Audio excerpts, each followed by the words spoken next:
good. We're starting well. We're starting with a laugh. Hello, marketing rebels. I'm composing myself. It's Fab here, your marketing BFF and ed teacher at All Marketing School, a modern school teaching you how to market to hearts. Today's class and session and we bring you insights from top marketing experts and overall amazing humans who want to make marketing better and yet again more human. And today I am joined, bopping apparently, by the one and only James to talk about communities and all things Marketing Meetup. Hello. Hello. Excited to be here. We're having a lot of fun at the Marketing Meetup, and yeah, life is good. Actually, that's a great point. So we were talking about right before we jumped on about communities, and I want to actually start with this reflection piece when it comes to what a community is. And when you're thinking about building community, I think there can be different misconceptions around what can form or what can count as a community. How do I kind of manage that? And I was thinking about some ways that you can think, actually, this is how I'm building community. I want to see if you can come up with any others, James. These are the first ones that came up to my head. It was like, well, you have obviously a membership community, but you also have events. You also could gauge that your podcast could be your community. What are some other ways that you can see actually building community and growing that community when it comes to just marketing and online and offline?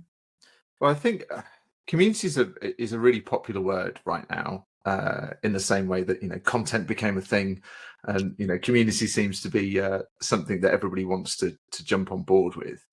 I think a lot of people get community and audience mixed up. I think people want to grow an audience quite often. They want to grow a set of followers, and ultimately, if they're a business, they'd like to sell to those people, which is a completely normal thing to do, but it's not a community. For us, a community is something that, if Joe and I did the Homer Simpson into the bush thing and disappeared out the back, the community would continue because it's community doing community things. And so for us, we don't look at it as a particular platform or a particular following. It's not the newsletter. It's not the number on the podcast. It's everything. And it's more of a culture that we're setting. And we're trying to solve the problems that marketers have, or a couple of particular problems that marketers have. And we're trying to bring those people together, because it's not about me and Joe and Elle, it's about the community. And I think when people truly get community, they understand that it's nothing to do with them. It's about the people in it. I love everything you said, first and foremost, including the Homer Simpson reference. Yes. But I'm going to actually piggyback on one point that you made that for me was really important, which is the understanding and shifting your role when it comes to building communities. I think is very, very important, because then you look at yourselves or self, depending on how many people are around inside community, as facilitators of that journey. Mm-hmm. As much as there are some people that step more in as leaders, I personally as well find it is more fun and more rewarding to be that facilitator. That said, though, and I want to correct me if I'm wrong. I know that you joined in the Marketing Meetup, at different stages and slower than just going full time, which you now are. But I find that we always need to remember that it can be easy to say, being a facilitator of a community, but it can still feel a bit more harder or a bit more friction when a community is really small still, because you want to let them do the thing, and you think that people will honestly appreciate it. But also it takes, from a marketer perspective, at least that's where my hat goes. Little hat, it takes longer to actually get people to be proactive and to do the thing themselves, because either they don't know what they're doing, they're not sure if they're doing the right thing, or they just need more time to become active members. So I don't know what you think about it. I want to kind of reflect back to you. Is yes, it's great to be facilitators, but we also to be realistic about the fact that smaller communities, it can feel harder to do that, even if that's what you want to do, Yeah, absolutely. Well, this has been a labor of love for 7-8 years. Started off by Joe, my co-founder, and for the first 2-3, Joe was still a marketing manager and just doing this on setting up events on an evening in his local a tech company down the road, and he'd do it every month, and it was just like a little side hustle that made no money, or it covered the cost of the beer and the pizza. And it's taken 8 years to become, 200 events, 40 webinars a year, all over the world, tens of thousands of people in the community. But like, so much of that growth has come in the last 2 or 3 years. Than the beginning was just meeting some local people. And so patience is a massive thing. You can't, if you're going to grow it well, you have to grow it relatively slowly, I think. Or that's certainly a more normal way of doing things. That was me just like kind of nodding again. From the video version, you will see that. From the audio, you just have to imagine vigorous nodding. Because actually, one of the things that also prompted me to think about is an age-old saying or thinking. So please don't roll your beautiful eyes at me, everybody, including James. But it's the idea that, success, there's no such thing as an overnight success. However, a lot of the time we come across communities, I'm going to use as an example for this conversation, and we look at them, we're like, oh, this is a huge community, which is great. And you feel like, oh, if you don't really see that growth, because obviously, as you say, the growth is not linear. So it's harder for you to see. Sometimes you arrive at that stage of being introduced to a community or being exposed to a brand, and you don't really understand actually how it got to that stage, but also the fact that most of the time is not gradual or linear. Mm-hmm. And again, I know it's a bit of a cliche, but I love that you mentioned it, because I think it's especially true when it comes to building a brand or a space that allows people and then encourages people to be the protagonists of their own journey. Yeah. In a more proactive way, because let's be honest, what you also have, just in case people are not fully familiar with the Marketing Meetup, even if we're going to talk about it more and more anyway, but there is the element of the leaders in the different cities and areas as well, that then will have that ownership of actually kind of facilitating those events, as well as the virtual staff, as well as everything else. And I think that's an extra layer of complexity as well, which is very powerful. It has its benefits, but I can only imagine the layers of complexity that entails when it comes to the ecosystem, because the community now is really what moves things along, isn't it? Mm-hmm. Yeah, definitely. Classic example. I was so I set up Manchester, I think with Joe. I don't know, did I do it on my own? I can't remember. It was a few years ago that we thought, we had a hunch that Manchester would be, this was pre-COVID actually, that Manchester would be a great city to run an event in, which it is. It's a wonderful community. We had stacks and stacks of people on the waiting list for Tuesday nights, loads of momentum, and very few people kind of knew me there, which was great. And it's because somebody would come to the event and then they'd tell their friend, and then their friend would come, and then they'd bring that, and it just, your community does the growth for you. But at some stage, at a critical point, you start to be missed out of the story, which is great, which is exactly what we want. It's not like, oh, James and Joe have set up this thing. Like, I sort of bumped into quite a few people that I was connected to on LinkedIn, but had it not been for that, they would have been coming purely for the community. They were coming to meet other like-minded people. They were coming to learn from the CMO of Rafa who was speaking. They were coming for pizza and beer and like to have a good time. And actually, hopefully all those people that came went away with a big smile on their face, and they then tell their friends, or they go, oh, actually, I'm going to check out their podcast, or I'm going to follow their, webinar series, or I'm going to start subscribing on YouTube, or whatever it may be. And it's that snowball effect of that happening in, 20, 30 locations across the UK and the rest of the world, that starts to grow itself. To begin with, it's very much like, when I started the Birmingham event, I'd be emailing people going, hey, you're a local agency, do you want to come? And they'd be like, I don't know, not heard of you guys, but and now I don't need to do that. We just put an event live and it sells out. So that's the community doing community things again. They're feeding themselves in that sense. I've got so many other questions, but I'm going to actually be reframing us and bringing us back to one lesson, because I got so many questions that I overturned down. Right. And questions on questions. But before that, actually, I want to rein us in. I want to hear, because I got you to prepare one lesson. Like if there was one thing, when it comes to communities that you can teach our wonderful listeners, our wonderful students in 1 minute or less, what would be that one lesson you want to share? Yeah, well, the lesson was the one that I noted down was around understanding the difference between community and followers. Like it goes back to, I can't emphasize it enough that people love this idea of community, but actually, okay, let me summarize it in one sentence, which is, it's not about you. And I think if you can get that into your mind, then everything else works, because you start to put your mind in the customer's, I say in the customer's mind, in the community's mind.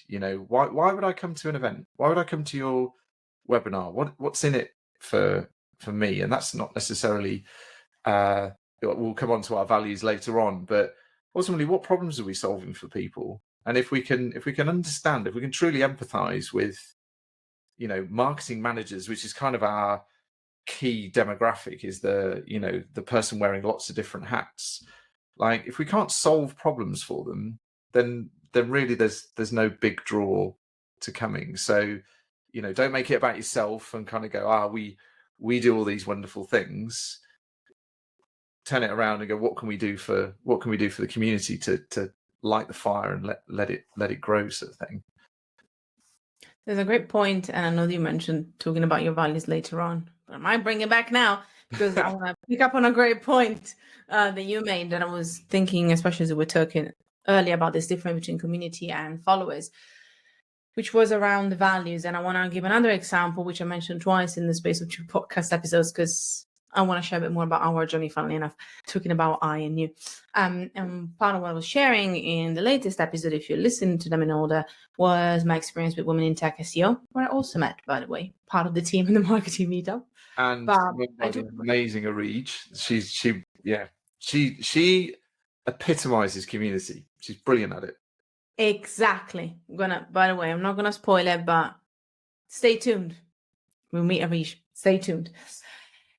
But based on that, what I wanted to talk about was one of the things that jumped out from the event as well, but then is also on the website. So if you go and check out the show notes, you will find the link to the website too. Is that there's something called the TWS Way. It is their values. But what I love about it is that when you went to the event, as the conference in London is one that I went to, it was part of the code of conduct. It was a reminder in their emails. And it's something that obviously you will see in a real life event. You will kind of tick all the boxes to make sure that is felt and experienced. But I think it goes back to thinking about the shared values that you want to bring in when it comes to your community, because yes, we're a school that market to hearts. So we talk about values a lot. We talk about purpose and infusing into what you're doing, content, conversation, storytelling. But let's kind of flip the switch a bit with the community piece. You can elevate that, or at least that's how we do it as well, by thinking about what are the shared values. Maybe that's all of your values. If you're literally only a community, I embrace that. We do other things, but we have a community element with our students. So we want to share what are the shared values with our students, the ones that we reflect on each other. And I think when I saw this on the website of Women in Tech SEO, really made me smile, because then when you think about any interaction you have with any brand within the community, even like the Marketing Meetup, you think, oh yeah, I see that, in this little thing, or in this different thing, or in the way they do these things. So yeah, let's maybe elaborate a bit more on your values. But you made me think about that, and our region, what the work they did really spoke to that to me as well. Yeah. So the values.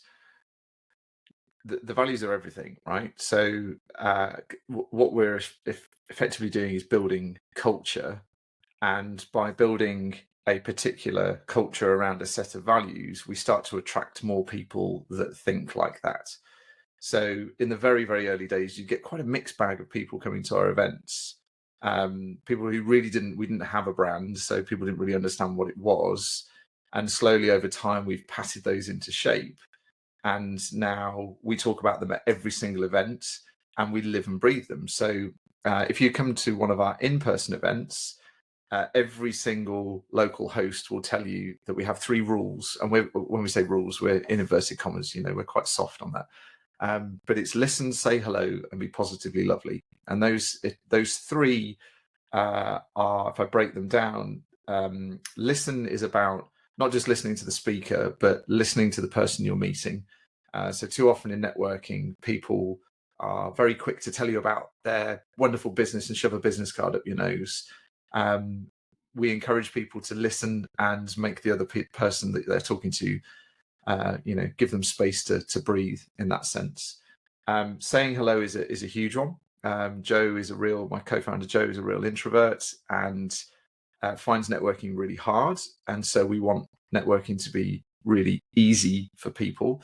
And so if you see somebody who's stood in the corner on their phone, like trying to desperately avoid eye contact, then just go and say hello to them and kind of get them involved in the conversation. That's about looking out for each other as a community and sort of supporting each other. And probably the biggest one is be positively lovely, which sounds very twee. It sounds very British, be positively lovely. But actually it means a lot more. It means to be constructive. So looking to help each other, highlighting the good in the things that we see in our industry rather than bashing the things that are bad. We see a lot of people kind of criticizing the way people do things. Well, let's turn that on its head and let's look to elevate those who are doing great work or have massive potential. And we also, probably the biggest one, certainly for me, is coming to an event, whether that's a webinar or whether that is an in-person event, with a giving mindset. So rather than going to an event going, I'm going to go and get some sales, you can go to an event and think to yourself, how can I make this event better for everybody else in the room? And when you have everybody doing that, if you've got 80, 90 people in a room, all thinking, how can I make everybody else's night great? You end up with this amazing evening that just has such energy. And you even see it in our webinars. You see people giving advice. A speaker will talk about a book and somebody will find the book and put it up in the chat. And, people are connecting through this chat and everybody's just trying to help each other. And that giving mindset and just being positive and being really kind and making it very safe for everyone means that almost the marketing thing is secondary. It's about the mindset first of all, and the culture that we're curating. So yeah, I've gone off on a bit of a tangent, but those are our values, and we live and breathe them. Hence the positively lovely logo. I mean, it's not necessarily a tangent, let's be honest, because actually you kind of showed us then all the little different things that you do. So I think it's good to actually look at them in practice. That's one of the hardest things sometimes, is just thinking, okay, for what we do, or let's say for our community, let's go back to the community piece. How do we make sure that there's something that is reflective of everything we do? And you said something that I'm going to highlight, if I'm a virtual highlighter on, which is then, bringing in the people, and the people that come to the events naturally start to, whether it's virtual or not, do these things themselves or be proactive about being helpful, etc., etc. I want to give us another case study very briefly. So with our applications for our cohort, which is the certification is the main of the MVP, so to speak, of the school. It was slightly different at first, and everything we do is very infused in our values, but the applications were a bit simpler. We almost didn't want to overwhelm our students at first. One of the problems with that, though, is that because it wasn't maybe as clear, and the questions sometimes were not as robust when it came to the giving back piece, which is super important for us. And, how can we give you, but also how do you see this having an impact on others? Some of the applications, rarely, but sometimes, were really not in line. And it's important for us to have applications because as James told us multiple times, the community piece is essential, and in a cohort is also essential. What I did, and this is my little case study / tip, I guess, is I made sure that I got back to our values and look even at something as simple as the form, and made sure that the questions and whether they were phrased, even the description, just to explain what we meant, was really clear on why we're asking this question and how is it affecting the whole experience of the cohort. And first of all, I'm really humbled and excited. The cohort is happening in a couple of weeks. That's why it's fresh in my head, but I'm seeing a lot of applications at the moment.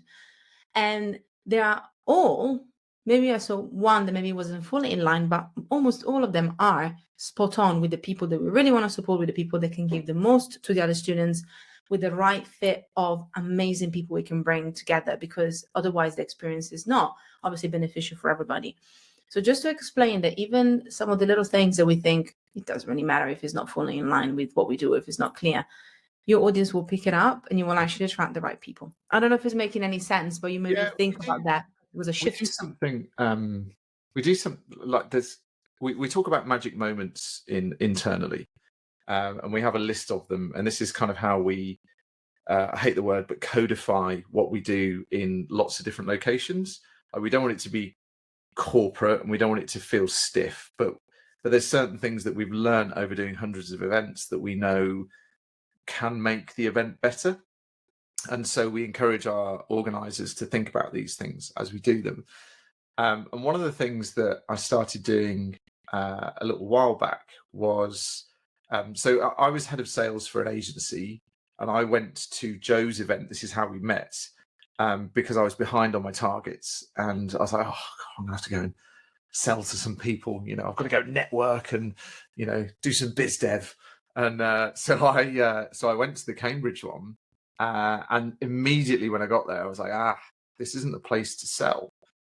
And so, and when you meet somebody, which I very rarely have over the years, who is in sales mode, it feels really contrasting. We're like, ooh, like everybody kind of, you know, you can sort of see the sort of not disapproval, but it's like, this isn't the place to do it. And so what we do on the door is, quite often I'll say, look, great news, nobody's going to sell anything to you tonight. And just by saying that tells the person who's just arrived for the first time, that's probably not a place for them to do it as well. And so even if they've come with a mindset of, well, I don't know what this marketing meetup thing is about, but I'm going to go and sell some stuff, we've kind of told them on the door that nobody else is going to sell to them. And that's a bit of a nudge to say, maybe this isn't the place for you to do it either. And that means that everybody then in the room is just meeting on a human level. They're connecting, you know, on our name badges, we'll sometimes get people to write underneath what they're interested in. So for me, I'll put like bikes or dogs or running or like whatever. And you see all these people having like really great conversations, and they're not always about marketing. Obviously there is a lot of marketing chat going on, but I had, I was earwigging on a conversation as I was pouring somebody a drink between a CMO and a marketing exec, and they were talking about running because they both loved running. And I was like, this is wicked. Like, you're making a connection, an important connection, before doing any of the worky stuff. And so, yeah, it's those little nudges that you can give people that can make it, that can instill the values. And it means then that those people then go out afterwards and go, oh, I know you don't like networking, but you'll have to come with this one. That's actually a great example as well, because I wrote again on LinkedIn recently, a time of talking now, about also understanding, especially when we are in rooms, also virtual rooms. I think people don't think about this enough.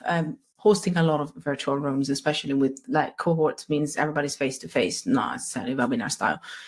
There's actually a lot of energy going around. And for example, a bit like Joe, I guess I am an introverted, although you would say, I don't look like an introverted. I know it's the Italian in me. The coffee, like going through my veins, prevents me, like the energy is flowing, but I give energy. I don't get energy from networking and connecting with people. So I'm a giver, and it means that I get the energy out and I want to give it to others, which means that that's that feeling. And I think a lot of us haven't really figured out what we are like yet. I know. So for example, one of the things that I said, if I'm going to our in real life event, which is one of the things we're talking about here, I would always try to be mindful of my energy. And I tend to maybe excuse myself or make my way, especially if I'm traveling back home, which is a bit far, a bit before I'm getting to the point of being completely tapped out. And it took me some practice and it took me some skills, but you know, I think we need to understand also that these interactions can be so much energy in so many different ways. And actually being great facilitators, doing the little things like you mentioned, even just setting the expectations, almost that's what you were mentioning you did, really helps with everybody also level up and understand what kind of energy they can bring to the space. Because as you said, a sales energy is very different. The sales biz energy is very, very different than I just want to chat and kind of see where this goes energy. And it can be hard sometimes to kind of match that or to level that for ourselves. So I love that you mentioned that. I actually have one question then. We're still staying on the in real life events, kind of slightly going on another little section here in my brain, which is about the growth element. You know, them, as you say, it didn't go linearly. It wasn't even almost like a line up. It was a spur. And I was wondering whether chicken and an egg, that's the one. The in real life events, because you do a lot and are doing a lot of different locations, would you say, based on the data that you had or the reflection that you've had, the in real life spurred the online growth? Would you say that the online growth spurred the in real life? Because I think some people might think one or the other. And I'm always curious. You might be surprised, you know? Yeah, so ours is probably a fairly unique situation as we had grown. I think we had like, I want to say 12 locations just pre-COVID, but we didn't have anything online. But we'd had the foresight. We were talking about what's the risks of the business, and we were on meetup.com. And I said, well, if meetup.com go bang, like we don't have a business, so let's try and build an email database. So we started using like Eventbrite, and we can send out a newsletter. And then COVID hit, and we were like, and I think we had about 1,500 people, maybe a couple of thousand people on a newsletter. And so we were very quick to go, let's run a webinar. This is this is why everybody was sat in their underpants at home going, oh, I don't know what to do. And we very quickly went through all our marketing books on our shelves and went, right, who are the best marketers in the world that we could ask to come and just give us an hour of their time? And so we just literally wrote to them all, and they all went, yeah, we'll give you an hour, because it was a novelty. They were sat at home doing nothing. And so we've then very quickly built that newsletter up, that email database, because we were running online events. And probably even when we brought the in-person stuff back, the two were very separate. And it's only over the last sort of couple of years that you get some of the audience who are both online and in person. They don't necessarily correlate. And rather than one feed, they do feed each other. The online stuff and the newsletter and all that kind of thing does feed the in-person stuff, but they can run completely separately. They don't rely on each other. And I think it's because people want to interact with us in different ways. So I've met plenty of people who just want to listen to the podcast, and that's the only way they know us. And we have others that are in a Facebook group. There's a few thousand people in our Facebook group, and they chat and solve problems in there. You've got some people who come to the webinars every week, and they're straight in the chat. It's Kelly from Hertfordshire comes up, and and you see her there every week. There is no Kelly from Hertfordshire. I've made that up. And then you get people who have had enough of screens. They're solo. They're working at home. They're not getting enough human interactions, and they're desperate to go and have a beer with someone and a slice of pizza, and they don't know anything about our online stuff. So our job is to make sure that we're creating opportunities for the community to both learn and connect. And there's lots of different ways that we can do that. We just don't dictate how that's done. It's up to the community how they want to do it. If they want to do it all, great. I'm gonna pick on something there. Okay. Hand. If you're watching the video, see my little hand got excited, because another thing that I've been reflecting on recently has been spreading yourself too thin, and how to assess what to do and what not to do. And this is from my external perspective. Then you can tell me what you think as well. But I want to give kudos here. So that's what I'm saying. From my external perspective, what I'm seeing is you could feel, the guys are doing a lot, and you are doing a lot. There's a lot of moving parts. However, you said something really interesting. Our main core actions and intent for our audience is to connect and learn. And so we're giving them different tools to do that. And that has been my hard lesson. I had to learn. I had to go back and step back and be like, who are we helping and what do we want to help them with? Because once again, the giver in me was like, all the things, world a better place. Yeah. Ta-da. And obviously you can sustain that forever.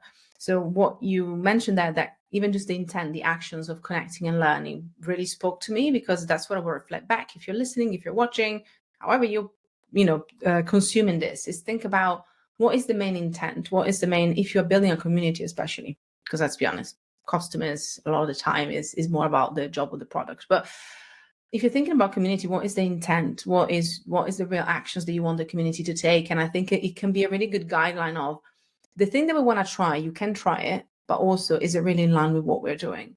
Am I actually adding something that is completely irrelevant that might actually spread myself too thin? This was my lesson and my learning. So I picked from that basically based on the bias a bit. But yeah, I want to hear what you think, because again, it's spoke to me, We've done the same thing. We've tried to launch an awards program. We've done mentorship. We've done TMM Plus. So we had a membership thing where people could get content, and we were spending hours creating all these videos and getting people involved. And like, we've tried loads of different things, but actually what it starts to do is dilute the thing that you're doing really well in the first place, and still has loads of potential to be bigger and better and more impactful. And we have conversations. We've got an amazing board, who Joe and I purposely formed to give us guardrails, because we're both quite entrepreneurial. We're both full of ideas. I throw a new idea at Joe on a almost daily basis. He nods and very politely, and most of them just I forget about them, and we carry on. But it's very easy. It would be very, very easy for us to come up with 100 different ways that we could help the community, but in doing so, we wouldn't help any of them. So things like doing our webinar series and theming those webinars, really important. It delivers value. And from that webinar at the top, we then have loads and loads and loads of assets that come off the back of it. The podcast is literally just the webinar. The YouTube video is the webinar. The snippets that go onto Instagram, it's just the webinar, but broken down.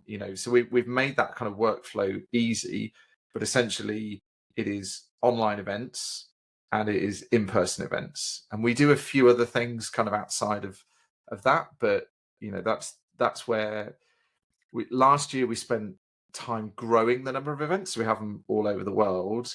This year is a focus on pushing the quality of them.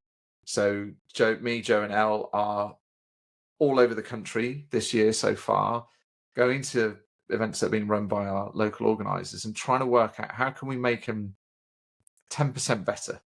How can we make them 2% better, so that it becomes such a strong brand that it pays dividends in the long run.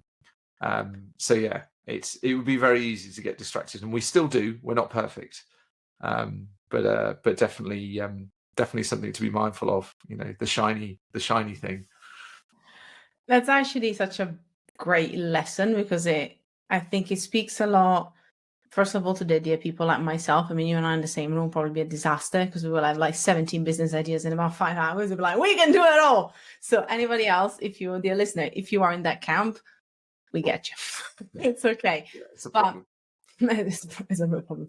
But I love what you mentioned there as well about like focusing on what can be the better, or what do you want to improve, or what do you want to refine. And again, just to bring one example from our side on the table, there's an element of the certification that we're doing behind the scenes, which I'm not jinxing until it's happening, but it's happening behind the scenes, a bit less behind the scenes. Our courses, we're actually going into each of the ones that are existing, and we're releasing fewer because we have a few in the pipeline, but we're improving all the ones that are already there, because to me, learning and the curriculum experience is essential. And then with the new ones, we're applying that learning of, I want people to learn in a way that surprises them in a good way. And I couldn't have done, and I could not do it if I did not, as you say, set guardrails for myself. So I love the idea of having a board if it's something that fits within who you are and what you do. If it is, again, more of a mastermind, if you want to call it something flashy, if it's more, having a team or a group of people around you where you can actually present those ideas to them, even if it's a buddy or a business friend. I think there's a lot of value in that. And I try to surround myself with people that would challenge me and just be like, just tell me no. Literally had a conversation this morning where Steph, always shout out to Steph, she's the best. She was just like, it's just gonna cut yourself some slack. She was like, you just, you don't need to worry about this. And I was like, oh yeah, I don't. She was like, you can wait, you can go slower. And sometimes you need somebody else to remind you of that. So I love the idea of the board as well. We had so pre-COVID, I used to run like the Birmingham event. I would run every month, and it was only COVID that really allowed me to step back and go, that's really hard doing that. It's only a couple of hours once a month, but there's so much that goes into it. Curating the speaker, organizing all the food, getting all your helpers together to. There's just a bunch of stuff that goes into running a good event, and so now we run them every other month, and that's fine. Like there's been no difference in the business, but it's just made it way more sustainable. It's hard writing. I've still got the Friday email to write today. There's still a load of work that goes in. There's certain things that people are expecting from us, but sometimes we haven't got the email out on the Friday, and it's like, okay, it'll go out Monday. Like it's okay to just cut yourself some slack and just make sure that rather than just rushing it and getting it sent out, or rather than just stretching yourself and running another event, just do less but do it better. And I think that's where we're at now. Is like, let's not worry about how many people come to our in-person events or how many thousands of people sign up to the webinar. Let's make sure that the quality of it is next level, and the numbers will, they'll follow. That is so, so important. I want to do one quick shout out. If anybody has any questions they want to ask James and you are watching live, then please pop them in the chat. I will keep an eye out. I have a couple of questions from students in the community that couldn't make it. So I'm going to pop on one or two of those as well. There was something that really spoke to me when you were talking as well. And I think it's just that reflection piece again of being honest, as I talked about, to ourselves sometimes. Growth is not linear. But another thing that I want to say is that you did something that we are doing, and now we're going away from that stage of experimenting. You mentioned all the experiments you did, maybe earlier than we did, because we're a bit younger as well as a school. And I think there's still merit in that. And we need to remember that sometimes you have to go through the experimenting and being the virgin wedding of the world, because Richard Branson tried that too, and not working, because virgin weddings, why? In order to be able to understand that this is really what you want to do and this is really what you should be focusing on. So, just to kind of bring again that perspective, if some people are not maybe where you are at or where we are getting at, to be very honest, it's because that's the element. And I think is one of the great qualities of marketers as well. We want to experiment, we want to try new things.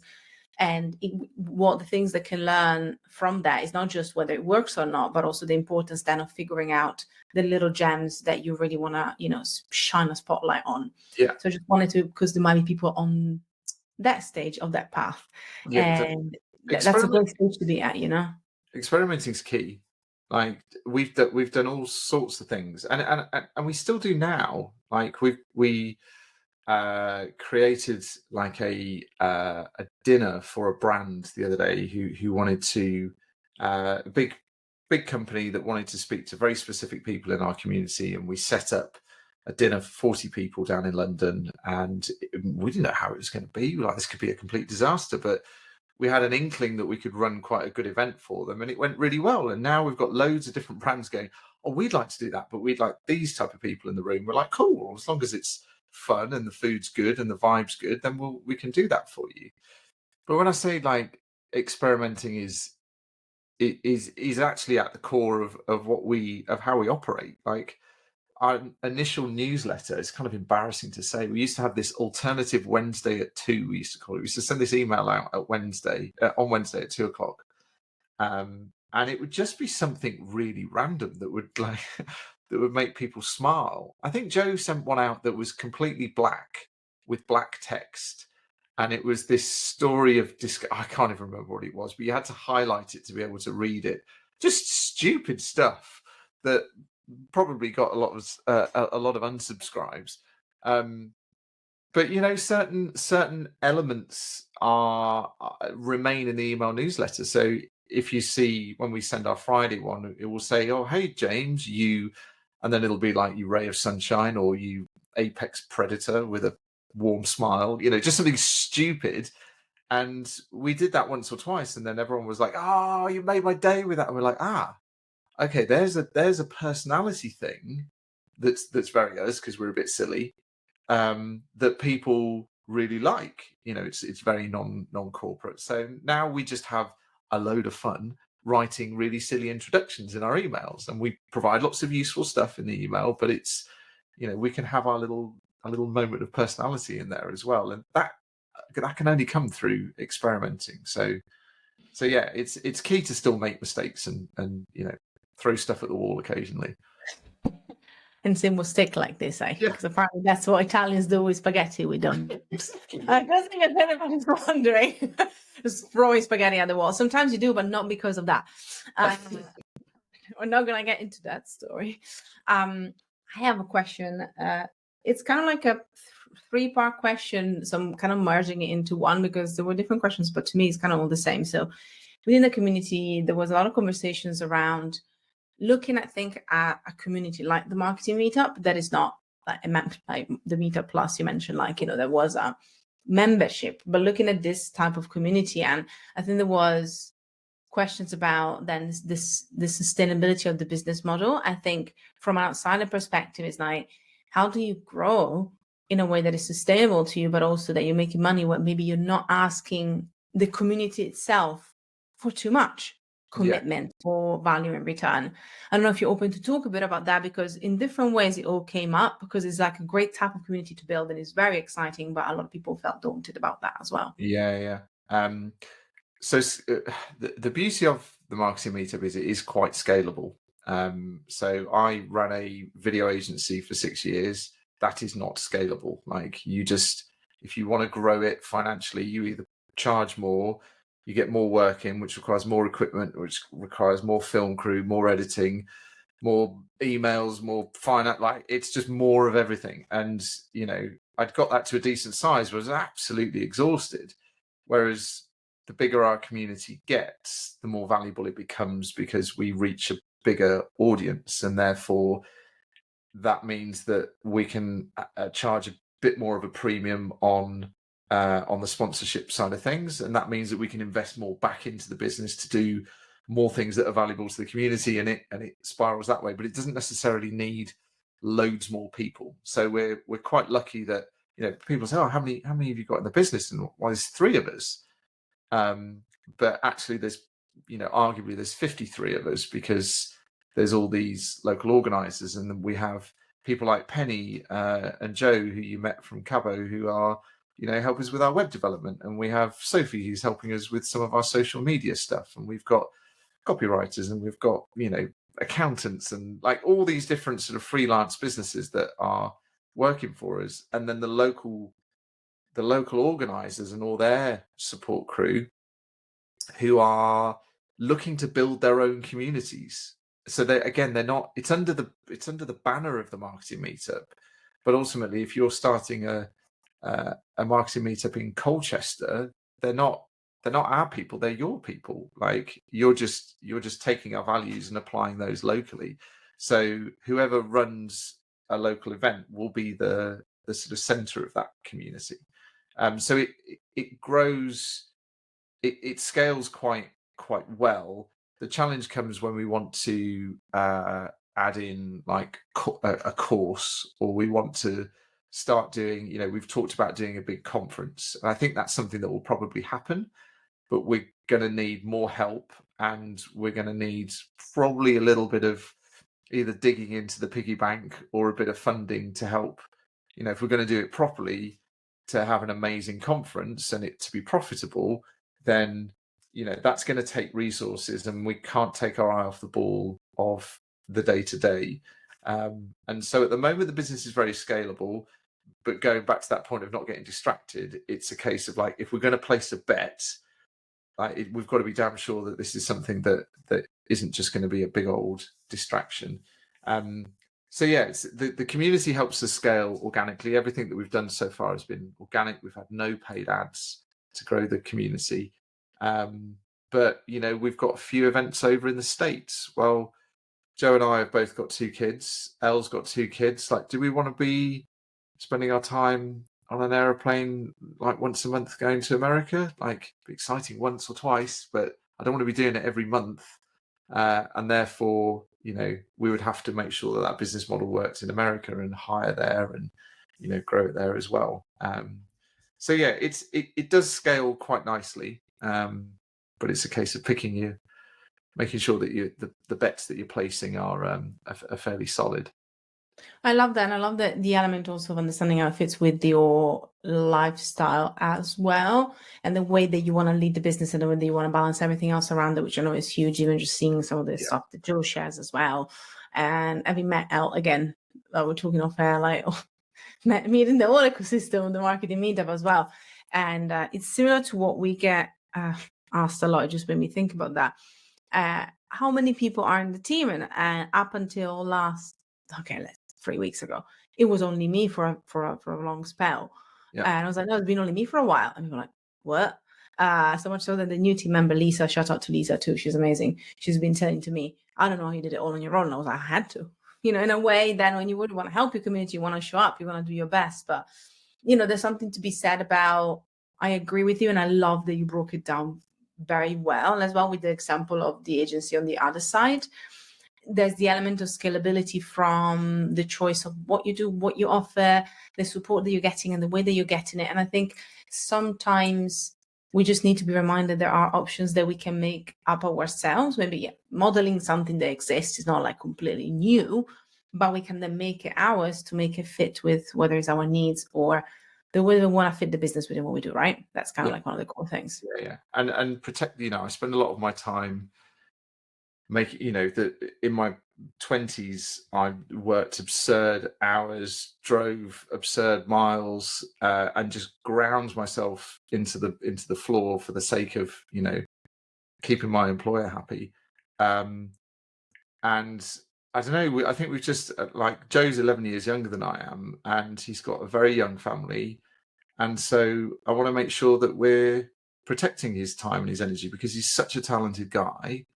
And he's so important to the vision of the company and making sure that this remains successful and it has legacy, that if we just keep pushing Joe, he'll fall over at some point.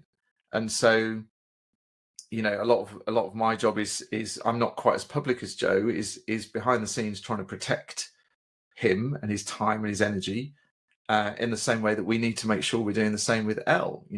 Last week she traveled all over the place to go to lots of different events, but she lives down on the coast in Devon, and she loves swimming in the sea every day. Like, she hadn't been swimming for a week. So she's sat at a desk the first day back from traveling around. I'm like, what are you doing? You should be in the sea, kind of thing. We've got to make sure that we're looking at, and this is only something I've really truly understood the value of recently, is like going out for a run with the dog, or spending time, more time with your family, and because you just turn up as a better person at work and you can make more impact. It'd be very easy and very boring as well, let's be honest, if all we did was just work and make something big, be like, great, well done, now you're dead. It's like, where's all the fun in between? So it's the rocking chair experiment. I don't know if you heard that of that with the rocking. I don't remember who it was from, but I heard it a while back. Probably go back 10 years, and it was the whole idea of one of the things that they say when it makes reflecting on your life and all the experience you've had is that if you were in your rocking chair. So let's put it this way, not this probably. We're on the other side maybe of the 50s, and you're thinking and reflecting back on your life, and what are some of the things that you will remember? What are some of the moments you will remember? I would forever remember the first time that we kayaked with my husband, because I actually was really good apparently. I'm a great kayaker. I didn't know it. And it was so much fun. Spent 4 hours doing that. 4 goddamn hours, but it was great. and it was fun, and I was so happy that we could do it together. Yes, I also remember the impact that I would make with the school and all these things, but it's not going to be the KPI that I set for my clients. That's going to be the thing that I'm going to remember in the rocket chair. It's more likely going to be the little things that have impact, but also all the good things around it that are about how we live around the impact that we make, the work that we do, right? Yeah, and having fun. Like Joe and I went to Dublin, not last week, the week before, to go and interview the MD of HubSpot for EMEA. We just wanted to have a look around HubSpot's office and talk to somebody cool. Like, nobody's paid us to do that, but we looked at it, we're like, oh, flight's not very expensive, and it's a day, maybe a hotel, and we'll have a piece of content off the back of it. So I'm in the middle of editing that film. And it doesn't bring us any money, but it's fun, and it was a good experience, and it snowed and we got stuck at the airport, and it was one of those kind of fun, fun things. And we could have just carried on, doing what we do every day, or we can have these little moments of joy that actually feed us mentally, and allow us to be better at work. So yeah, there's a big piece in there about also naturally a lot of marketers are creatives, not all of them. That's the thing. I don't want to generalize because I am a creative. I sense fellow creative. Not all marketers are. Some very analytical marketers, which is great. We need you. Go strong. But as a creative, I need to do fun things myself. Sometimes I would do a video myself instead of getting help for half an hour or an hour even, just because I genuinely enjoy stitching and adding and B-rolls, and it's something that I enjoy doing and get lost in it. So I love what you mentioned. That is a great reminder of adding that creative work, that fun work, because I think it also inspires great ideas in between. Yeah, exactly. It's why if anybody that follows Joe on LinkedIn, incredible copywriter, effectively, he would make an amazing copywriter for a business. But it's because he enjoys it, and he's really good at writing. I enjoy making films, and I have a bike YouTube channel that I make videos, so I don't care how many people subscribe and watch my videos, but I just enjoy making it, because it's a memory of going for a ride with mates and all that sort of stuff. So yeah, fun stuff. It's important. We were talking before we jumped on about 80s and 90s and our ages. So now there we go. Okay, if you watch the video, 80s. What I was thinking though, being a child of the 90s myself, I was thinking about you at some point filming a little road tripping. If you do kind of almost like Elle going around, right? You do a little kind of going around the different local hosts and meetups and then doing a little filming. I think that would be amazing. Just give me an idea. Not that you need any, as I told you. James, we're coming to the final part of our chat where I'm going to give us quick fire questions. Okay. I need you to choose one option out of the two. Okay. Are you ready? Spotify playlist or podcast? Podcast.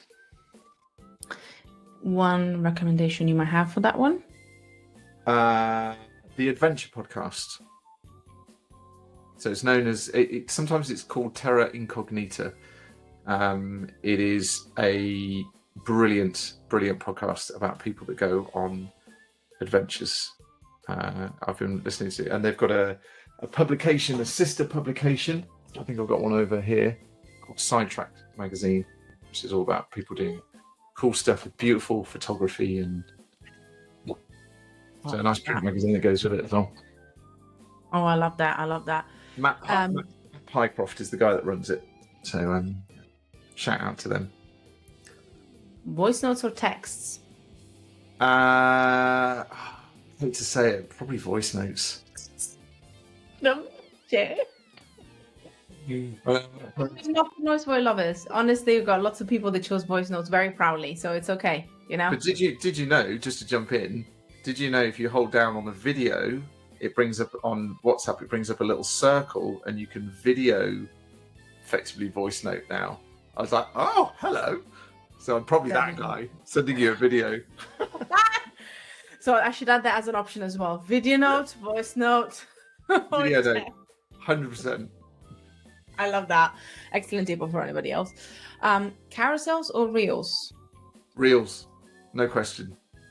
I mean, you're a video person, so I'm going to go Yeah. with one more question, which is TikTok or YouTube. So what kind of video? Ooh, that is hard. Spend way too much time on TikTok. Realize that it's just junk food. But if you put a gun to my head and say get rid of one, I'd get rid of TikTok because I love YouTube. Fair enough. And memes or GIFs? GIFs. I'm on the GIF camp. I love the memes peep, but yeah. Memes you have to think about too much. I'm like, what is this cultural reference that I'm too old to understand? There's a GIF. GIF is just something funny generally, isn't it? I think a lot of the time with the GIF, you can also choose the references. So I do a lot of Parks and Recs ones. And so whenever somebody gets it, because they're fans as well, it's that little commonality that makes me that little relatable fist bump. So that's why I like it. So yeah, I get it. James, thank you so much for the chat. Could have chatted a lot more about come on time, everybody. So can you please tell us where people can find out more about you and the Marketing Meetup and all the good things coming up? So pretty much you'll be able to find out pretty much everything from our website, which is themarketingmeetup.com. We've got an events table on there. We should have all our links to socials. If you sign up to the newsletter on the website, there's loads of stuff that we it's not a selling newsletter. We try and give as much value as we can. I'm James Sandbrook on LinkedIn. I spend way too much time on LinkedIn. So yeah, you can follow me there. I think that's it really. That's probably the two sort of key places to keep in touch. And if you've got marketers that are listening and we can help anybody, then get in touch. We'd love to help. Absolutely. And go and check out all the amazing in real life and virtual events too, because, coming together is always fun. And talking about being positively lovely, team, it's that time where I remind you that, yes, we're leaving you once again, but please always be kind to yourself and others. And remember that true marketing speaks to hearts, not just minds. And until next time, class is the best. Thanks, Fab.